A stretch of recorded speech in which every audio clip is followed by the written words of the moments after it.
Abran por favor sus Biblias. Estamos estudiando el libro de Nehemías con ese tema de renovando los muros de nuestra vida, reconstruirlos en Cristo Jesús, en el fundamento de su eterna palabra. Nehemías 9, y hoy vamos a ver el mensaje titulado Renovando nuestra dedicación a Dios. Renovando nuestra dedicación a Dios. Y vamos a ver 4 claves, mis hermanos, 4 claves para que se dé esta renovación. Y vamos a entender qué significa eso de renovar nuestra dedicación a Dios. Bueno, Nehemías 9, acompáñenme leyendo los versos del 1 al 3. Nehemías capítulo 9, versos del 1 al 3. Le voy a pedir que me siga ahí en su Biblia con su vista. Dice así: el día 24 del mismo mes se reunieron los hijos de Israel en ayuno y con cilicio y tierra sobre sí, y ya se había apartado la descendencia de Israel de todos los extranjeros, y estando en pie, confesaron sus pecados y las iniquidades de sus padres, y puestos de pie en su lugar, leyeron el libro de la ley de Jehová su Dios la cuarta parte del día, y la cuarta parte confesaron sus pecados y adoraron a Jehová su Dios. Oramos. Padre, gracias porque nos permites tener tu palabra que es viva y eficaz, tu palabra que es la autoridad de nuestra vida, Señor, en todos los aspectos, tu palabra que es sabia, poderosa, verdadera. Permítenos, Señor, en esta tarde seguir adorando tu nombre a través de la exposición de las Santas Escrituras mediante la iluminación de tu Espíritu Santo, para que seamos un pueblo renovado, dedicado de corazón como tú lo mereces, Padre Santo. Oramos que nos ayudes y que este mensaje, Señor, desafíe aquellas cosas que tienen que ser levantadas, aquellas cosas que tienen que ser traídas ante tu altar, para que tú, Señor, renueves todo nuestro ser, no solamente una parte, sino todo nuestro ser, espíritu, alma y cuerpo, sean, Señor, enteramente entregados a ti, para que cuando tú vengas por nosotros nos encuentres haciendo tu voluntad. Lo rogamos en el nombre de Cristo, nuestro amado Señor y Salvador. Amén. Bueno, mis hermanos, vamos a ver estas 4 claves. Obviamente la primera la tenemos aquí en el verso 3, cuando se junta el pueblo de Dios. Obviamente ya habían terminado, como vimos la semana pasada, ya habían terminado la reconstrucción de los muros de Jerusalén, que eran una protección, una seguridad para ellos. Ya habían levantado antes el templo del Señor, pero ahora faltaba la situación de edificar la vida del pueblo, la vida de la gente. Entonces no se trata de tener pues solamente edificios, construcciones por tenerlas, sino a fin de cuentas, o podemos edificar una casa, tener un techo, tener los muebles y todo listo, pero el estilo de vida es lo más importante. ¿Cómo convive la gente dentro de ciertas instalaciones? Puede ser su ámbito de una oficina, de una empresa, el ámbito en una escuela, en la casa, en el templo, etcétera. El ambiente con la gente. ¿Cómo nos estamos llevando? Eso es lo más importante y es lo que ahora tiene que hacer Nehemías juntamente con Esdras. El estilo de vida de la gente. Dios los había traído de Babilonia después de 70 años de disciplina por su rebeldía, por su desobediencia. Dios cumple su promesa, los trae a Jerusalén, a la santa ciudad. Y entonces, ¿por qué? Porque Jerusalén tenía que ser reedificada y tenía que permanecer ese remanente de Israel. Dijimos que eran alrededor, en números redondos, como 50,000. Muchísimos se quedaron en Babilonia, tranquilos, gozando de los placeres de ese lugar, pero no quisieron aceptar los desafíos de fe, que era ir a una ciudad con los muros derribados y empezar. Pero ese remanente fue el que regresó y dio pasos de fe y de obediencia, y Dios los bendijo. Dios los bendijo, porque, mis hermanos, vivimos por fe, no por vista. La gente quiere ya verlo todo y todo listo. No, tenemos que vivir, dice, la vida cristiana se vive por fe y para fe. En fe, día a día, creyéndole al Señor, confiando en el Señor, estando puestos en sus manos. Así es que lo que toca ahora en esta etapa es reconstruir la vida, que, mis hermanos, es lo más difícil. Es lo más difícil. 52 días bastaron para levantar los muros de una ciudad. Pregunta, ¿cuánto tiempo le está llevando a Dios reconstruir la vida de usted en Cristo? ¿Cuántos años llevamos algunos ya como cristianos? Y vaya que lleva tiempo, ¿o no? Lleva toda la vida, mis hermanos. Entonces, nunca podemos decir aquí, ya lo alcancé, ya llegué a la perfección. No, Pablo dijo, hermanos, yo no he alcanzado todavía la perfección, pero una cosa hago. Me extiendo, prosigo al blanco, prosigo. Entonces, no se desanime cuando ve que falló por aquí, cayó por allá, le hace falta esto. Vea lo que Dios está haciendo y proseguimos al blanco. Esa es la idea, proseguimos, mi Señor. Ahora, aquí, mis hermanos, hay una lección que aprender. Los creyentes, a veces en el transcurso de la vida, nos vamos desgastando, vamos descuidando algunos aspectos de nuestra consagración al Señor. A veces el corazón regresa otra vez al mundo, a ciertos hábitos destructivos, a ciertos hábitos pecaminosos, y hay esa lucha todavía. Entonces tenemos que entender que la vida cristiana se tiene que renovar, nuestra dedicación. No somos seguidores ocasionales, somos seguidores dedicados a, ese es el punto, que muchos creyentes no han entendido, que piensan que tu cristianismo es solamente de domingo, ve un ratito y ya cumpliste, y el resto vívelo para el mundo. No, de lunes a domingo vivimos para Cristo, dice Pablo. Vivimos para el Señor, y si vivimos para el Señor vivimos, y si morimos para el Señor morimos.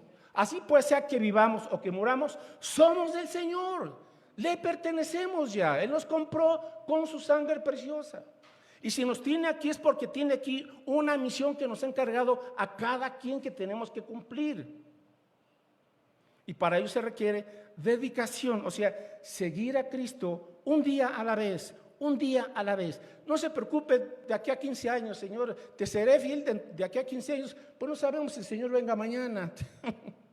Por eso el punto es, Señor, ¿cuándo vienes? Tú lo sabes. Ansiamos que vengas, amén. Pero mientras vienes, Dios, este día, hoy por ejemplo, domingo, permíteme vivirlo fielmente para ti. Y que mañana el Señor nos permita abrir los ojos y tener vida y respirar. Señor, mañana lunes, este día, Señor, lo dedico a ti. Permíteme vivirlo para ti y en ti. Y así nos vamos, queridos hermanos, día a día, día a día. No se preocupe por el día de mañana, ocúpese el día de hoy en seguir dedicadamente a Cristo. Número 1, entonces la primera clave es la palabra de Dios. Dice aquí que, verso 3, puestos de pie en su lugar, leyeron, ¿verdad? ¿Qué? El libro de la ley de Jehová, su Dios, la cuarta parte del día. ¿Cuántas horas estuvieron leyendo o escuchando, mejor dicho, ¿verdad? La lectura de la palabra de Dios? ¿Por qué?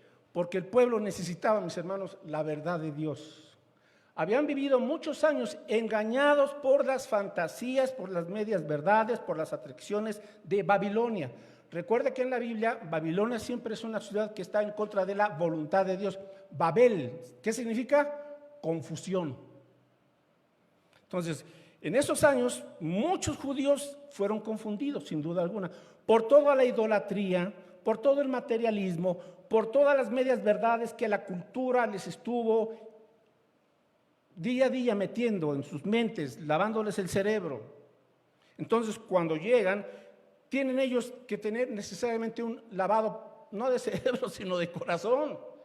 ¿Qué es lo que lava la mente, el alma y el espíritu? La palabra de Dios, porque es la verdad.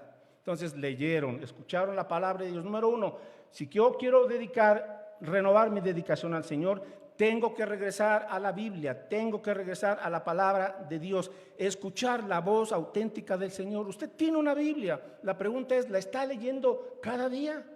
Léala por favor todos los días, dedíquele cada quien un tiempo, no le vamos a decir cuánto tiempo, pero dedique un tiempo para que usted diga, Señor, habla a mi espíritu, habla a mi mente, Señor, muéstrame tu voluntad, y el Señor nos habla a través de su palabra. Entonces, número 1, tenemos que ir a la palabra, regresar. Hermanos, son fundamentos. 2, cuando un creyente entonces comienza a leer la Biblia, vuelve a la palabra del Señor, el siguiente punto lo vemos en el versículo 3, y la cuarta parte, confesaron sus pecados, confesaron sus pecados. Renovar nuestra dedicación a Dios va a requerir reconocer nuestros pecados, ¿verdad? Confesarlos. Confesar significa, Dios, no voy a esconder ni a justificar mis pecados. Señor, no voy a disimularlos, ni les voy a estar echando la culpa a los demás. Señor, son mis pecados. Yo los cometí, Señor, a sabiendas, o por omisión o por comisión, como sea. Pero cuando vamos ante el Señor, mis hermanos, no podemos engañar a Dios. Dios conoce perfectamente nuestros corazones. Usted y yo podemos poner 1000 pretextos, 1000 justificaciones, 1000 razonamientos que nos hacen sentir, pues no tan mal, pues sí, pero pues no. Cuando vamos con el Señor, Señor, aquí está mi corazón, si yo he pecado, perdóname, Padre Santo. Aquí estoy.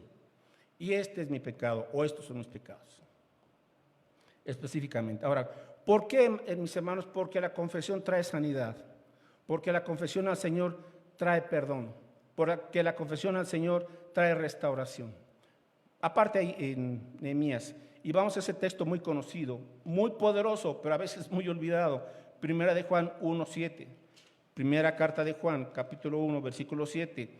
Pero si andamos en luz como Él está en luz, tenemos comunión unos con otros. Y la sangre de Jesucristo, su Hijo, nos limpia de todo pecado. Gracias a Dios por la sangre del Cordero. ¿Qué es lo que nos limpia? La sangre de Cristo.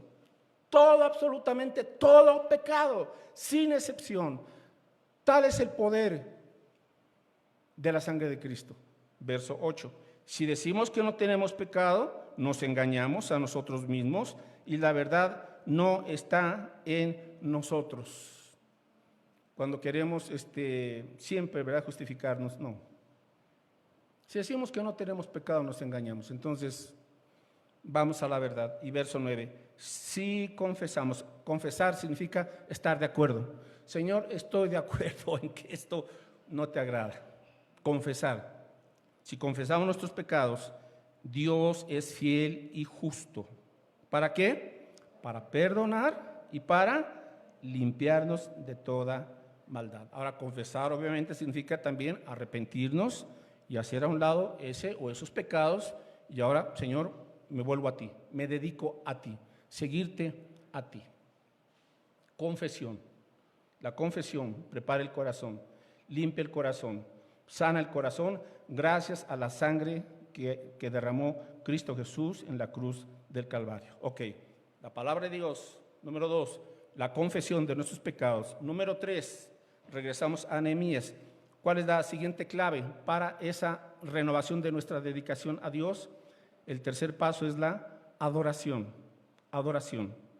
Entonces, verso 3, y puestos de pie en su lugar, leyeron el libro de la ley de Jehová su Dios, la cuarta parte del día.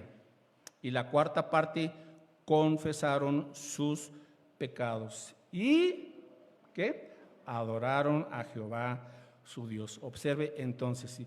Lamentablemente hoy hay muchas congregaciones que lo único que se dedican es a cantar, pero no quieren leer la Biblia y no quieren tampoco estar a cuentas con Dios, pero les gusta mucho la música porque es rítmica, porque es muy tranquila, porque son himnos muy inspiradores. No. La palabra, la confesión, la adoración.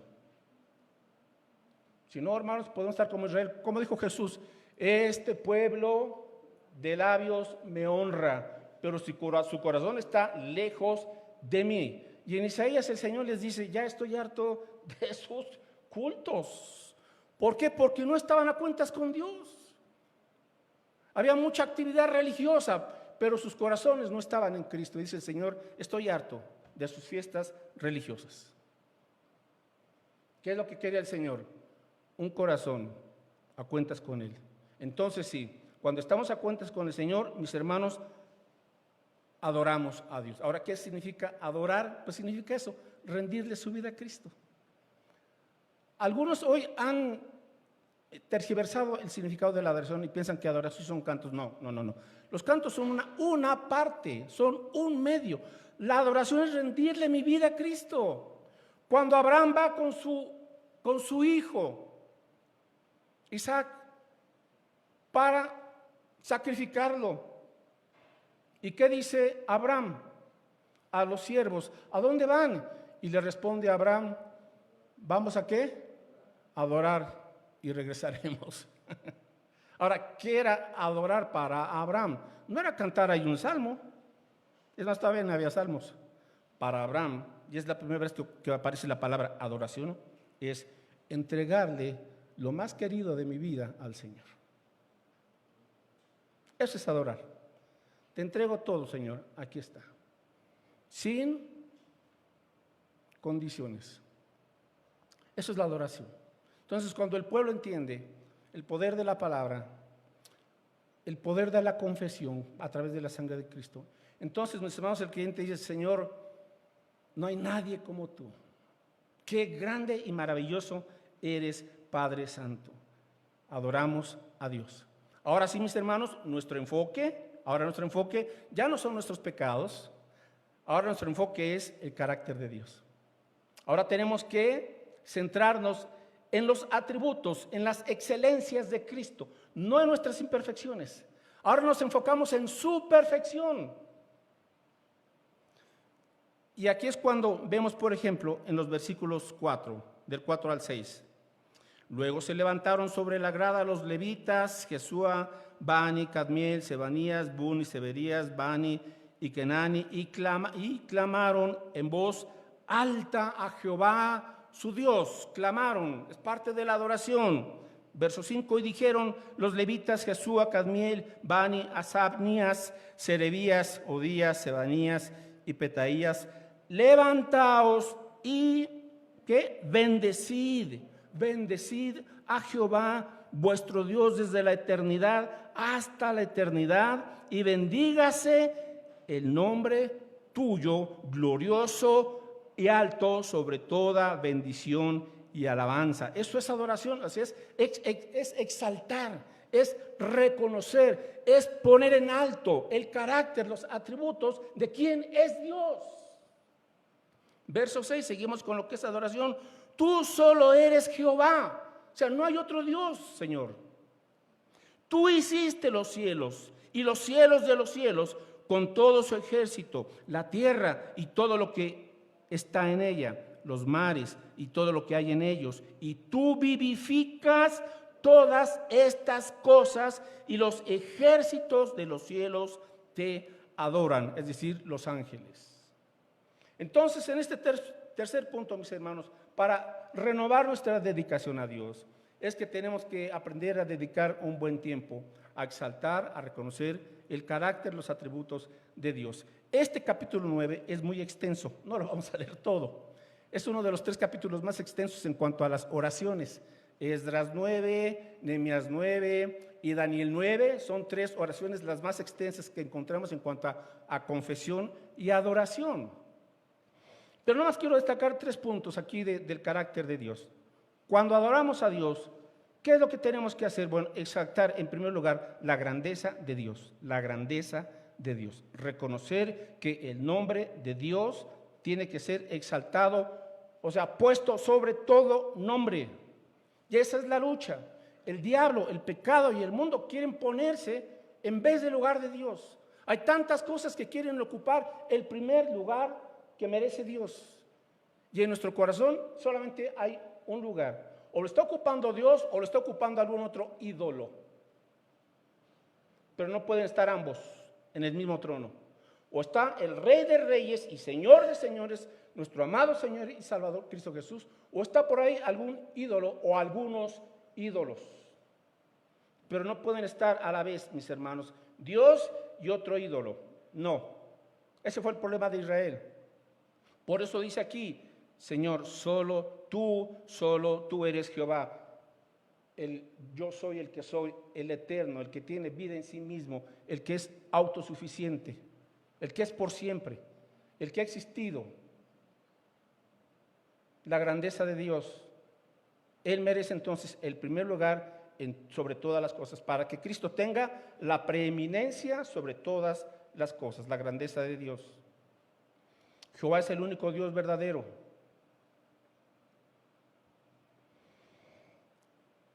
También continúa: tú hiciste los cielos y los cielos de los cielos. Recuerde que en lo que vemos en la Escritura hay 3 cielos. Y el tercer cielo es donde habita Dios. Señor, tú hiciste todo el universo. la tierra y todo lo que en ella hay, los mares y todo lo que hay en ellos. ¿Sabe todo lo que hay en los mares? Pues la ciencia apenas está descubriendo, yo creo, un 1% de lo que hay en el fondo del mar. Ni idea tiene la ciencia o los científicos de todo lo que existe en el fondo del océano. ¿Y quién creó todo eso que tiene vida? ¿La casualidad? ¿La nada? Por favor, ¿el azar? Hay un creador. Y es otro punto que tenemos que entender, que Jehová es el creador del universo, el único creador. Pero lamentablemente nuestra cultura ha creído la mentira del evolucionismo, del darwinismo, del Big Bang y un montón de teorías que la mente carnal ha inventado, porque no quieren confiar. Es más, se necesita más fe para ser ateo que para creer en Dios. Por favor. O sea, es increíble hasta dónde el hombre se ha vuelto torpe por hacerse muy inteligente. Pero ¿sabe cuál es el problema? No es que quiera hacerse muy inteligente, lo que pasa es que no le quiere dar cuentas a un Dios. No quiere rendirle cuentas a nadie.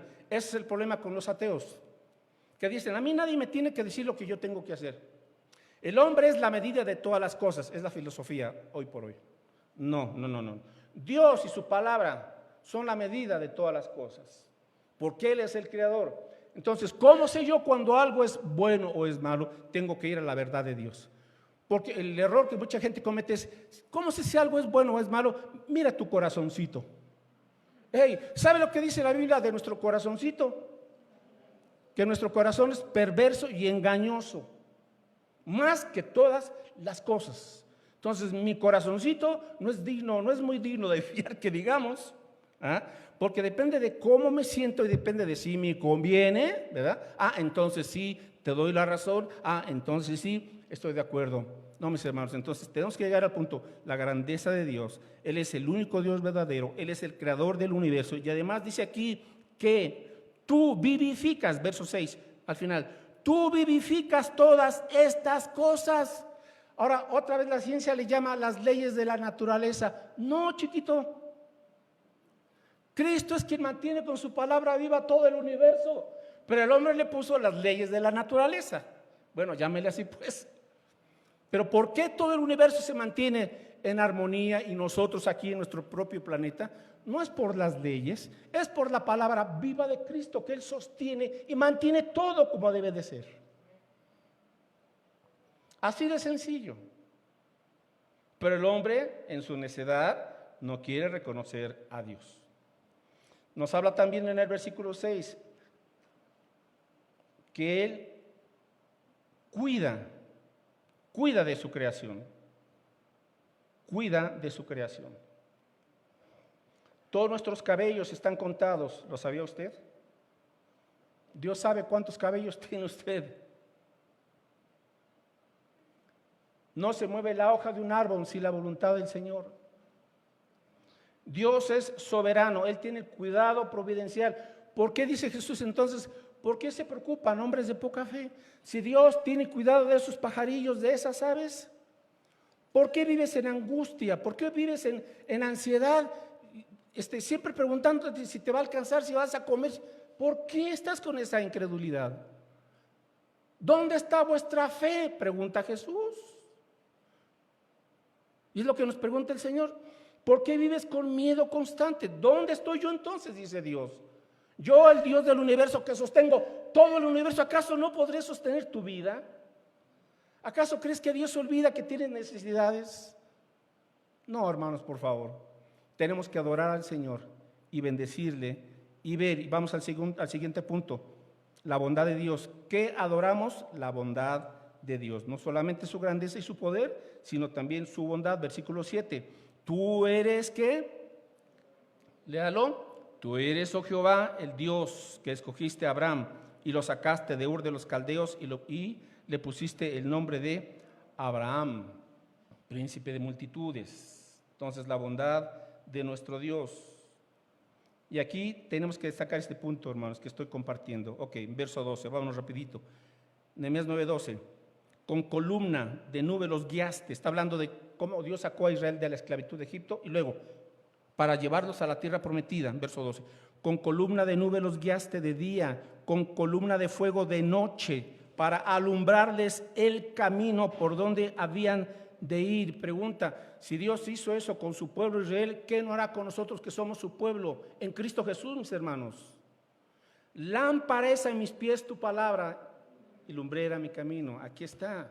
Entonces, la bondad de Dios incluye que Él se compromete a guiarnos día a día. Nos da su palabra. ¿Qué más nos da Dios en su bondad? Versículos 35, versículo 8. Y hallaste fiel su corazón delante de ti, de Abraham, e hiciste pacto con él para darle la tierra del cananeo, del eteo, del amorreo, del fereceo, del jebuseo, del gergeseo, para darla a su descendencia, y cumpliste tu palabra porque eres justo. Otra bendición, Dios les dio la tierra prometida, tierra que fluye leche y miel. ¿Qué es eso? La bondad de Dios. Ahora, para los cristianos, ¿a dónde nos dio el Señor? A Cristo. Cristo es nuestra tierra prometida, porque de Él fluye leche y miel, la vida abundante en Cristo. Versículo 13. Y sobre el monte de Sinaí descendiste y hablaste con ellos desde el cielo y les diste juicios rectos, leyes verdaderas y estatutos y mandamientos buenos. Otra bendición, Dios les dio la ley.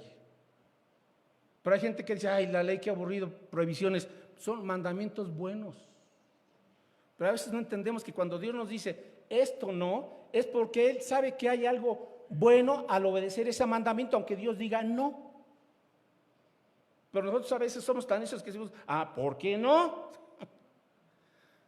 Les dio sus mandamientos buenos. Verso 20, ¿qué más les dio Dios en su bondad? Dice aquí, y enviaste tu buen espíritu para enseñarles, y no retiraste tu maná de su boca, y agua les diste para su sed. Entonces, en su bondad, ¿qué les dio Dios? El ministerio de su Espíritu Santo.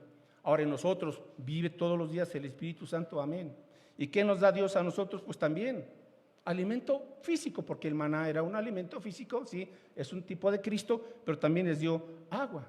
Entonces Dios, igual, mis hermanos, en su provisión nos da para el sustento material. El pan nuestro de cada día, dánoslo hoy. Amén. Bien. ¿Qué más les dio Dios? Versículo 27. Cuando ellos estaban en su necedad y se habían metido en problemas por su desobediencia, bueno, aquí está la bondad de Dios. Entonces los entregaste en manos de sus enemigos, los cuales los afligieron, pero en el tiempo de su tribulación clamaron a ti, y tú desde los cielos los oíste, y según tu gran misericordia les enviaste libertadores para que los salvasen de mano de sus enemigos. ¿Cuál era ese ciclo vicioso? Andaban de desobedientes. Ándale, pues, ¿quieres coquetear con el enemigo, con el pecado? Bueno, ándale, pues, sírvete y despáchate con la cuchara grande. ¿Quieres eso? Bueno, y luego los enemigos los andaban oprimiendo. ¿Se les hace conocida esta historia? Y luego aquello que tanto querían es lo que nos está causando grandes problemas. Dice aquí, los afligieron, pero, bueno, gracias a Dios por esos peros que hay en la Biblia, pero en el tiempo de su tribulación. O sea, qué interesante, mis hermanos, es que aún Dios sabio, aún cuando la regamos a veces hasta donde no, bueno, Dios usa aún eso. ¿No dice Romanos 8 que Dios usa todas las cosas para nuestro bien, a los que amamos a Dios? Bueno, aún esas metidas de choclo, si clamamos al Señor, Dios usa esa tribulación, aún esa aflicción. ¿Para qué? Dice, y en su tribulación clamaron a ti. Porque a veces así solamente entendemos, mis hermanos, cuando tocamos fondo, cuando sentimos el agua hasta el cuello, como Jonás. Hasta entonces, ¿verdad? Clamamos al Señor. Mientras estoy bien aquí con el pecado y esto y lo otro. Espérate tantito. Entonces el Señor en su sabiduría permite y usa esas tribulaciones para clamar a Él. Y dice, y tú desde los cielos oíste según tu gran misericordia. ¿Y les enviaste qué? Libertadores, que eran los jueces. ¿Se acuerdan? Gedeón, Sansón, etcétera.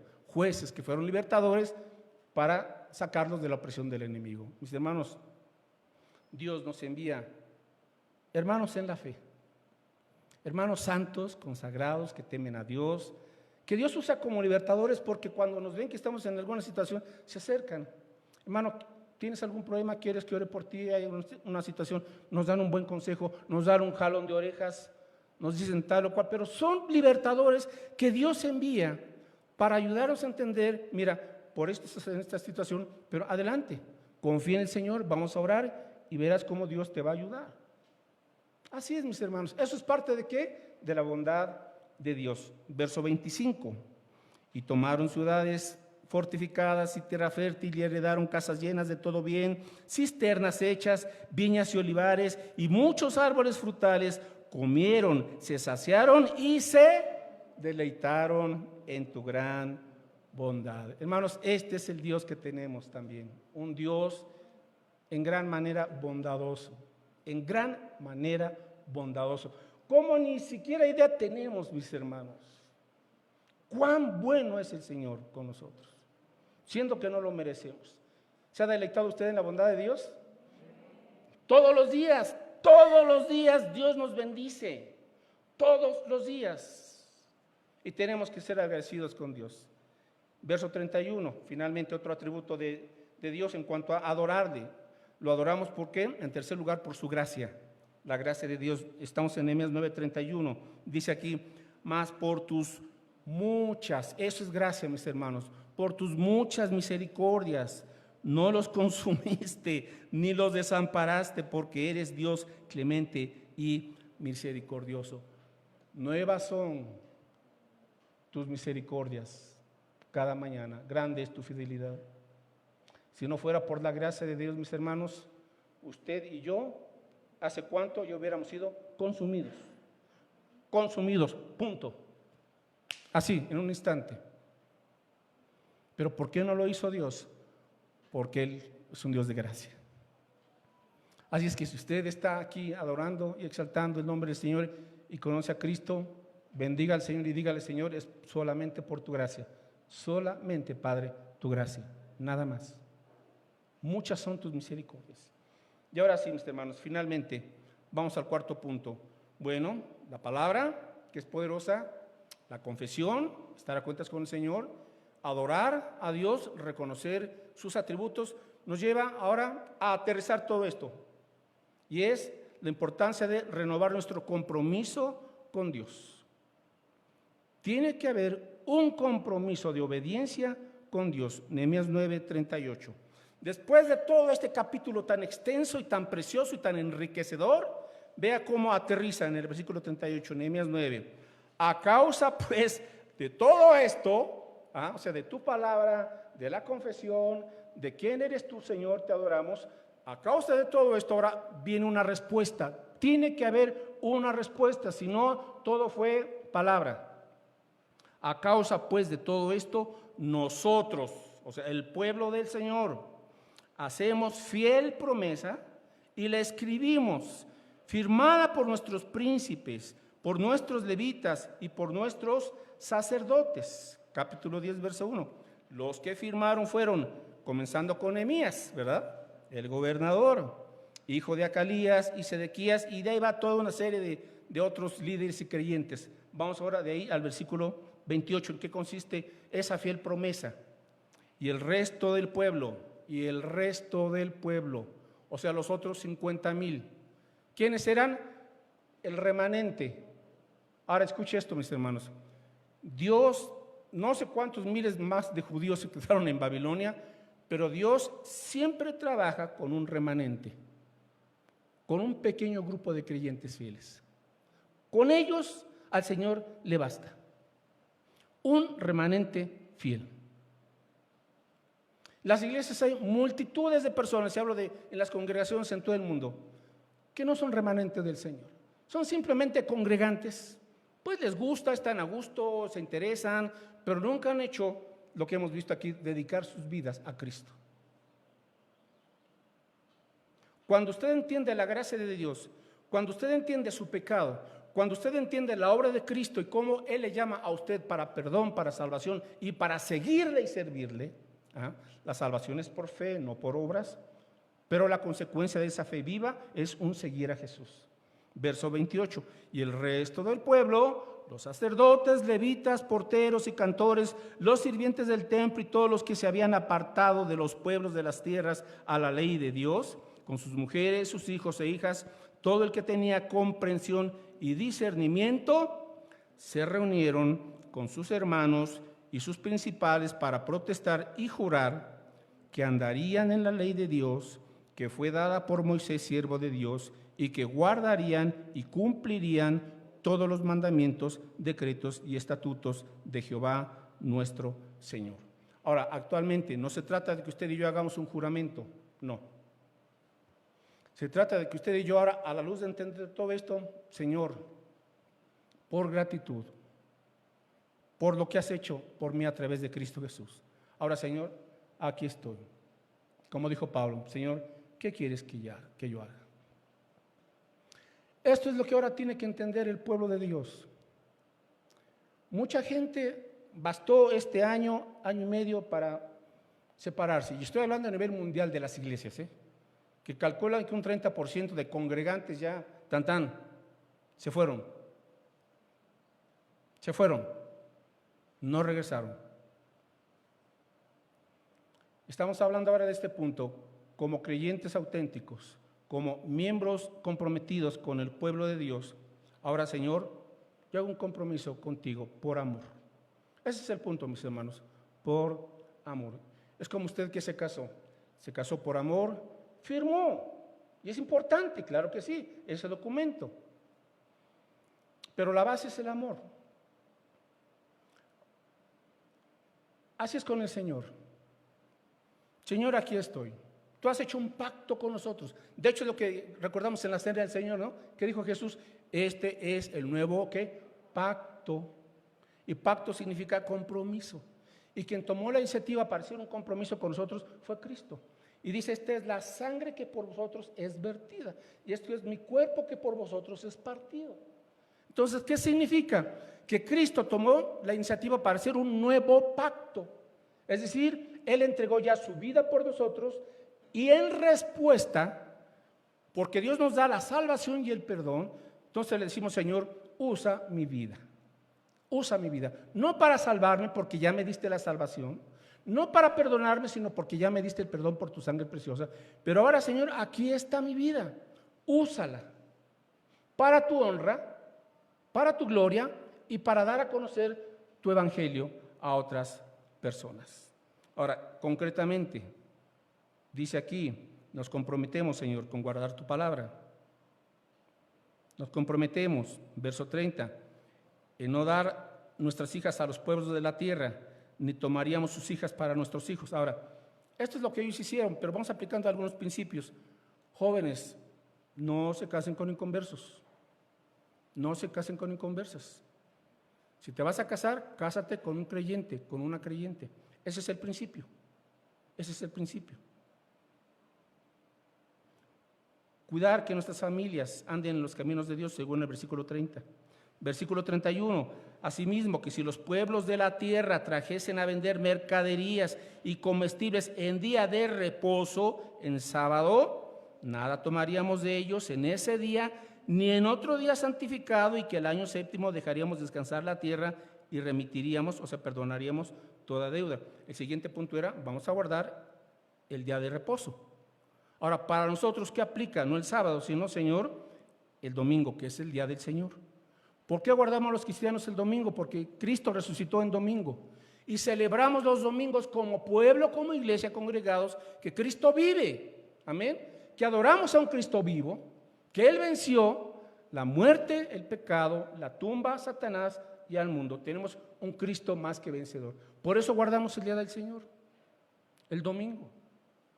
Y también dice aquí versículo 35, y que cada año traeríamos a la casa de Jehová las primicias de nuestra tierra y las primicias del fruto de todo árbol. Vamos dándole una aplicación. Señor, de toda bendición que tú me das, lo primero lo aparto para ti. que es un reconocimiento de que todo es tuyo y de lo recibido de tu mano te damos, Señor. Eso es la ofrenda. Lo primero, reconociendo que el Señor nos ha bendecido, confiando en que Dios va a seguir proveyendo. Eso es la ofrenda. Pero lo hacemos igual, mis hermanos, por gratitud y por amor. Conclusión. ¿Y cómo termina este capítulo 10? Versículo 39. Porque a las cámaras del tesoro han de llevar, del tesoro del templo, obviamente, ¿verdad? O sea, el templo necesita financiamiento para expandir la obra de Dios. Porque a las cámaras del tesoro han de llevar los hijos de Israel y los hijos de Leví la ofrenda del grano, del vino y del aceite, y allí estarán los utensilios del santuario y los sacerdotes que ministran, los porteros y los cantores. Finalmente, ¿qué dice? Y no, léalo, y no abandonaremos, a ver, léalo en voz alta, y no abandonaremos la casa de nuestro Dios. Ese es el punto. Un creyente que auténticamente ha nacido de nuevo, Señor, ni se me ocurre abandonar tu casa, porque mejor es un día en tus atrios que 1000 fuera de ellos. A ver, algunos que por ahí se han dado sus vacaciones en el Mundial, ¿cómo le fue allá en el Mundial esa temporadita?